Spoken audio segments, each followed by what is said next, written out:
Merci Madame la Ministre. Je donne la parole à Monsieur Xavier Roseren. Merci Madame la Présidente, Madame la Ministre. Au nom du groupe Horizon, je tiens d'abord à vous remercier de votre présence et de votre engagement dans un contexte où les défis climatiques et énergétiques sont plus pressants que jamais. Nous sommes pleinement conscients de l'importance cruciale de réduire les émissions de gaz à effet de serre, et ce de manière efficace et soutenable.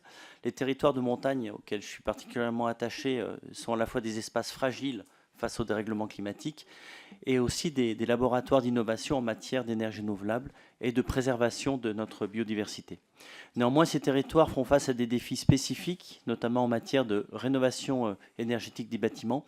On a plus de 50% de passoires énergétiques dans nos stations de montagne et également de transport durable. Le financement des actions de transition écologique et de décarbonation demeure un sujet central et je suis très attentif à la manière dont les différents dispositifs, notamment ceux liés à l'efficacité énergétique comme le CEE ou encore la rénovation thermique des logements, peuvent être optimisés pour allier efficacité et la maîtrise budgétaire. De plus, la question de la simplification des démarches pour les citoyens et les collectivités est primordiale pour une accélération de ces transitions. Ma question est donc la suivante. Quels sont selon vous les dispositifs qui ont le maximum d'impact de décarbonation pour un budget public minimal? Et comme j'ai un tout petit peu de temps, peut-être vous poser une question aussi sur la gestion de l'eau, qui reste un sujet central. Quelle action concrète votre ministère va mettre en place pour assurer une sécurité sanitaire stricte de l'eau potable? Merci. Merci Monsieur le député. Madame la Ministre. Merci beaucoup, monsieur le député.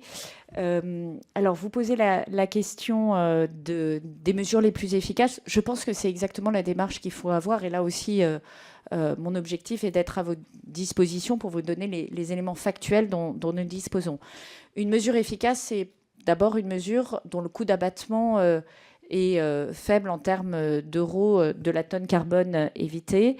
Et donc, par rapport à ça, on a des mesures qui sont autour de la prime rénov' et la question du fonds chaleur qui sont assez compétitifs. Le fonds chaleur, c'est 48 € de la tonne carbone. Ma prime rénov', on est, suivant le type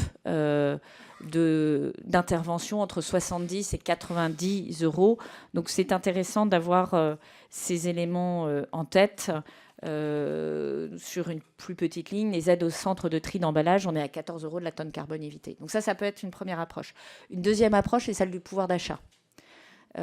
Si vous regardez le contrefactuel, le fonds chaleur permet de faire baisser la facture, ou peut permettre de faire baisser la facture, et en tout cas la limite par rapport à des approvisionnements en énergie fossile dont nous ne maîtrisons pas les coûts. On a pu le vivre lors de la crise énergétique.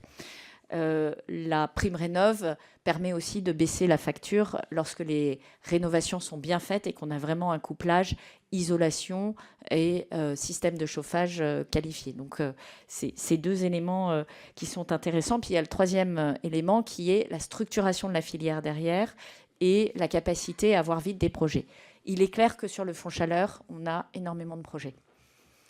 Et que un des enjeux, c'est effectivement de finalement ne pas arrêter une dynamique qui a été enclenchée, et qu'on a aussi un avantage sur le fonds chaleur, c'est que pour 10 millions d'euros de crédit de paiement, vous pouvez financer des projets, puisque ce sont des projets de longue haleine, de plusieurs dizaines de millions d'euros in fine en termes d'autorisation d'engagement. Donc vous avez un effet de levier qui est loin d'être négligeable, et ça c'est aussi un sujet à prendre en compte.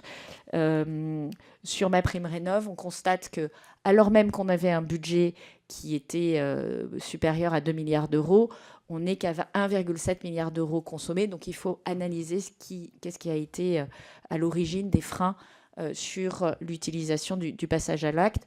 Le fonds vert est également un instrument qui est plébiscité en termes de souplesse par les collectivités locales. Donc là, je ne peux pas répondre au regard de la tonne abattue puisque ça couvre plusieurs types de projets.